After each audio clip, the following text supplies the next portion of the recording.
तो family welcome है आपका फिर से मेरे एक और रिएक्शन वीडियो पर। तो आज का रिएक्शन वीडियो शायद मैं बहुत दिन से किसी के वीडियो का वेट कर रही थी और शायद आप लोग में से भी कई लोग ऐसे हैं जो उनके वीडियो का वेट कर रहे थे। पर हाँ, ये वीडियो देखकर शायद हम में से हर कोई इमोशनल भी हुआ है और कईयों के आंखों से भी आंसू आए हैं, क्योंकि ये वीडियो था ही ऐसा।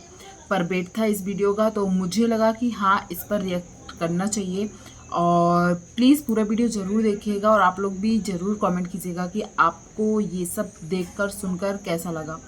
तो जैसे कि मैंने एक वीडियो बताया था नीतू जी के बारे में, नीतू मैना, जो भोपाल की बहू के नाम से भी जानी जाती हैं।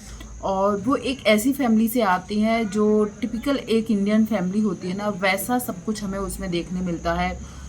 हस्बैंड वाइफ, सास ससुर, देवर, देवर की वाइफ, उनके बच्चे, ये सब चीज़ें देखने मिलता है और कहीं ना कहीं एक दूसरे की फिक्र भी देखने मिलती है। और हम लोगों ने कई बार उनके वीडियोस में ये सब चीज़ें देखी। पर अभी एक वीडियो आया था कि उनके देवर जी नहीं रहे। पर बहुत से लोग ऐसे थे जो शायद बहुत ज़्यादा कंफ्यूज थे, क्योंकि उनकी एक देवरानी हम लोगों को दिखती है। मतलब उनके हस्बैंड के बारे में कई लोग सोच रहे थे, जिनका एक बच्चा भी है, मिल्की नाम बोलते वो लोग। और फिर एक देवर और हैं जो नीतू जी के साथ हमेशा वीडियोस में दिखते हैं, वो छोटे हैं शायद। तो कई लोगों को उनका लग रहा था, मतलब कई लोग कंफ्यूज थे कि जो देवरानी दिखती थी कि अब वो उनके हस्बैंड थे जिनकी डेथ हो गई है। तो आज नीतू जी का वीडियो बहुत दिन, लगभग 3 हफ्ते बाद लगभग वीडियो आया है।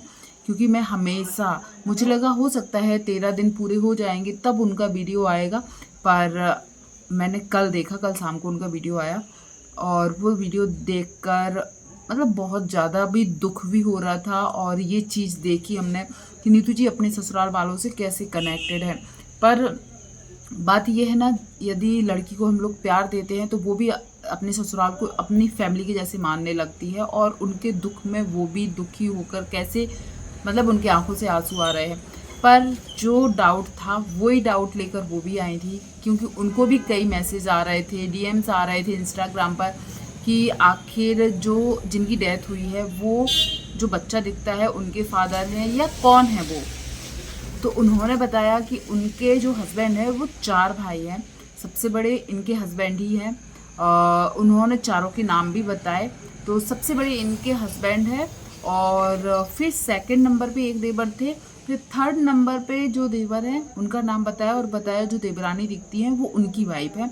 और जो बच्चा है जिसको मिल्की बोलते वो लोग, वो तीसरे नंबर के देवर के बच्चे हैं। और एक है छोटे देवर, जिनके साथ कभी कभी हम लोग नीतू जी की वीडियोस देखते थे। तो जो जिनकी डेथ हुई है, जो अब नहीं रहे इस दुनिया में, वो सेकंड वाले देवर थे। और जो चीज़ नीतू जी ने बताई, और कुछ अधूरी बातें भी उन्होंने बोली, जो उन्होंने बोला कि एक टाइम यदि आएगा ऐसा तो मैं उसके बारे में भी बताऊंगी। पर हाँ, उन्होंने ये कंफर्म किया कि जो वो बच्चा रहता है मिल्की जिसको बोलते हैं, वो उसके पापा नहीं थे। जिनकी डेथ हुई है वो सेकंड नंबर के उनके देवर थे, मतलब उनके पति के बाद जो भाई हैं उनके डेथ हुई है। और उन्होंने एक चीज़ और बताई कि लगभग 14 साल से उन्होंने कभी नीतू से बात नहीं की थी। वो उनकी भाभी थी पर कभी उनसे बात नहीं की थी, क्योंकि उनको कुछ गलतफहमी हो गई थी उनकी शादी के टाइम। मतलब नीतू जी जो हैं उनकी शादी के टाइम उनको गलतफहमी हो गई थी। उन्होंने जो जो रीज़न बताया मैं वही बता रही हूँ कि जब उनके शादी के टाइम वो अपने पति से किसी बात से नाराज़ हो गई थी और वो खाने की टेबल पर उनको घूर के देख रहे थे। पर उनके इन वाले देवर को लगा कि वो उनको घूर कर देख रही हैं। तो उन्होंने यही रीज़न बताया कि उनको लगा कि मैं उनको घूर कर देख रही हूँ, जिस वजह से उन्होंने कभी 14 साल में कभी भी उनसे बात नहीं की। और बहुत अजीब लग रहा है ये सुनकर भी। पर उन्होंने जो बताया कि अभी लगभग 4-5 महीने पहले उनके ससुर जो हैं, नीतू जी के ससुर जी, जिनको हम लोगों ने कई बार उनके वीडियोस में भी देखा है, जो उनको बहुत अच्छे से बात करते, बहुत अच्छे से, मतलब नीतू जी को मानते भी हैं, जितना उन लोगों ने अभी तक दिखाया है। उनको शायद हार्ट अटैक आया था। तो उन्होंने बोला था कि मैं अपनी पूरी फैमिली को एक करके देखना चाहता हूँ, मतलब एक साथ रहना आप लोग एक साथ मिलकर रहो, ऐसा देखना चाहता हूँ। और तुमने आज तक अपनी भाभी से बात नहीं की है, तुम उससे अच्छे से बात करो, वो इतनी अच्छी है। ये सब चीज़ बोलकर उनके फादर ने फोर्स किया था कि आप सब लोग मिलकर रहे, जिस वजह से वो नीतू जी से बात करने लगी। सब कुछ नॉर्मल हो गया जैसे नॉर्मल फैमिली होती है।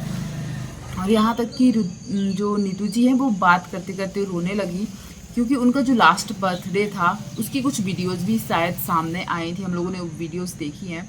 उन्होंने बोला मेरे बर्थडे पर वो खुद से केक लेकर आए और उन्होंने खुद से बोला कि भाभी आज आपका बर्थडे है, आपको क्या खाना है आज वो मैं ला के दूँगा। तो ये चीज़ बोलते बोलते उनकी आंखों में आंसू हो गई, वो आंसू आ गए और बहुत ज़्यादा इमोशनल भी हो गई कि मुझे उनको कहीं ना कहीं ये चीज़ लग रही है कि यदि यही सब होने के लिए या ये सब होना था इसलिए सब कुछ ठीक हो गया था, तो मुझे सब कुछ ठीक नहीं करना था। यदि भगवान को यही था कि सब कुछ ठीक होगा तो इनके साथ ऐसा हो जाएगा, तो इससे अच्छा वो जैसे इतने साल से रह रहे थे वो वैसे ही रहते, मुझसे बात ना भी करते, पर वो हम लोगों के साथ रहे थे। ये बात बोलते बोलते वो बहुत इमोशनल हो गए। और सच बताऊं तो जब मैंने उनके मुंह से ये सब सुना तो मैं भी बहुत इमोशनल हो गई।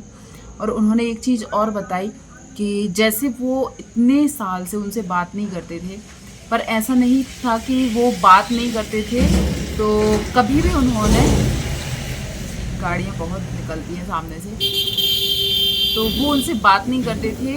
तो इसका मतलब ये नहीं था कि उन्होंने कभी भी उन्होंने नीतू जी के बारे में किसी को बुरा बोला हो कि मेरी भाभी ऐसी है, मेरी भाभी ऐसी है। उन्होंने हमेशा पीठ पीछे उनकी तारीफ़ ही की है। तो ये सब बातें वो बता रही थी और उनको ये अंदर ही अंदर गिल्ट है कि कहीं ये सब कुछ इसलिए तो ठीक नहीं हुआ कि उनके साथ ये सब होना था। और उन्होंने कभी उनसे कुछ गलत नहीं बोला, मतलब एक भाभी को जो मान सम्मान देना चाहिए वो सब उन्होंने दिया, सिर्फ हाँ बात नहीं की इतने दिन। और बात ना करने का रीज़न उन्होंने जो दिया मैंने वो आपको बताया भी।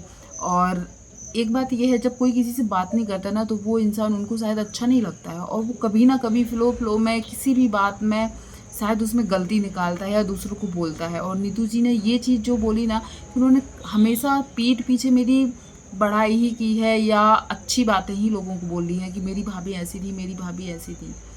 और रही बात ये कि कई लोगों ने एक सवाल हमेशा सबसे पूछ रहे हैं, क्या उनकी शादी हो चुकी थी क्या? तो शादी को लेकर भी जो एक सीक्रेट टाइप का क्रिएट किया है नीतू जी ने, उन्होंने बोला कभी वो बताएंगी यदि ऐसा मौका मिला तो। और जो उनकी शादी ना करने की वजह है कि वो शादी क्यों नहीं की, वो भी मतलब बहुत ज़्यादा इमोशनल कर देने वाली कहानी है। तो उन्होंने ये चीज़ सीक्रेटली रखी है या कभी और बताने का सोचा है ये तो नहीं पता, पर उन्होंने बोला है कि वो भी एक अलग ही कहानी है कि उन्होंने शादी क्यों नहीं की, क्योंकि उनसे बाद वाले जो भैया हैं उनकी शादी भी हुई है, बच्चे भी हैं, और नीतू जी सबसे बड़ी है, ये चीज़ उन्होंने बताई। और अब रही बात, आज मुझे पता चल रहा है कि हाँ उन्होंने एक चीज़ और जो बोली, तो मुझे नहीं लगता किस वे में बोली है, उनकी डेथ कैसे हुई थी, उनको क्या हुआ था, कई लोगों को ये भी सवाल थे। तो उन्होंने जो चीज़ बताई ना कि वो उस टाइम घर पर नहीं थी, वो अपनी किसी बहन के यहाँ, उन्होंने नाम बताया, उज्जैन गई हुई थी, बच्चा हुआ था किसी के यहाँ मायके साइड, वहाँ गई हुई थी। और उनके देवर से जिस दिन वो गए यहाँ से, मतलब दुनिया से जिस दिन गए, उसके थोड़ी देर पहले ही उन्होंने नीतू जी से बात की और यहाँ तक कि अपनी सासू माँ से बोला भी कि वो कहाँ गई है। तो उन्होंने बोला मायके गई है, आ जाएगी। उन्होंने बोला नहीं, बुला लो उनको, फिर बाद में चली जाएगी। तो उनकी मम्मी ने ये भी बोला कि अरे गई है, 1-2 दिन में लौट के आ जाएगी, कुछ फंक्शन है। और एक चीज़ और उन्होंने इनडायरेक्टली ऐसा क्यों बोला मुझे नहीं पता, कि उनकी मम्मी से थोड़ी बहस हुई थी, उनकी मम्मी से थोड़ी बहस हुई थी और फिर वो सो गए रात में। और सब लोगों ने उनको देखा तो सबको लगा कि वो सो गए हैं, तो बाकी के लोग भी घर के सो गए। लेकिन उनके ससुर जी सुबह 4 बजे उठते हैं, कुछ पाठ करते या कुछ गान करते, कुछ उन्होंने ऐसा बताया, कुछ रीज़न पूजा पाठ से रिलेटेड ही कुछ रीज़न बताया। तो उनके ससुर जी वो करते हैं, तो सुबह 4 बजे उठते हैं। तो उन्होंने देखा जैसे कोई हेल्दी इंसान यदि सोता है तो हमें पता है कि यदि वो सांस ले रहा है तो उसका पेट ऊपर नीचे होता है।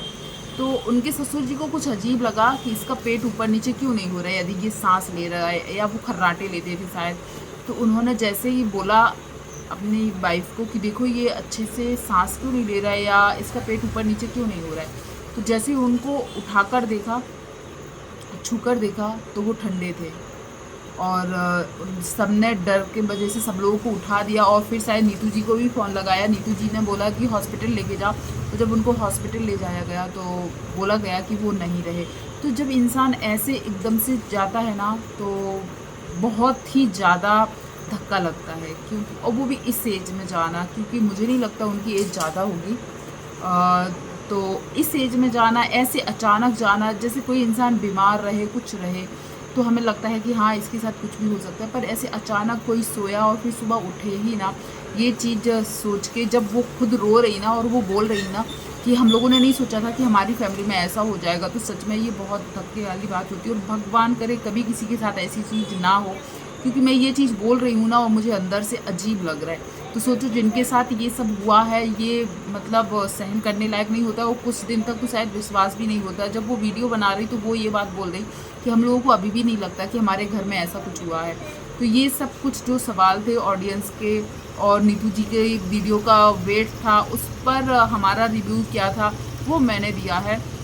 पर आप लोग ज़रूर उनकी आत्मा के लिए शांति के लिए प्रेयर करना और बोलना कि वो जहाँ भी रहे ठीक रहे। और वीडियो पसंद आया हो तो प्लीज़ वीडियो को लाइक शेयर कमेंट कीजिएगा, और चैनल को पहली बार आए हैं तो सब्सक्राइब कीजिएगा। और आप लोग उनका वीडियो ज़रूर देखिएगा, क्योंकि उनका वीडियो देखकर उनके इमोशंस हमारे सामने आ रहे कि वो अपनी फैमिली से कितनी कनेक्टेड है।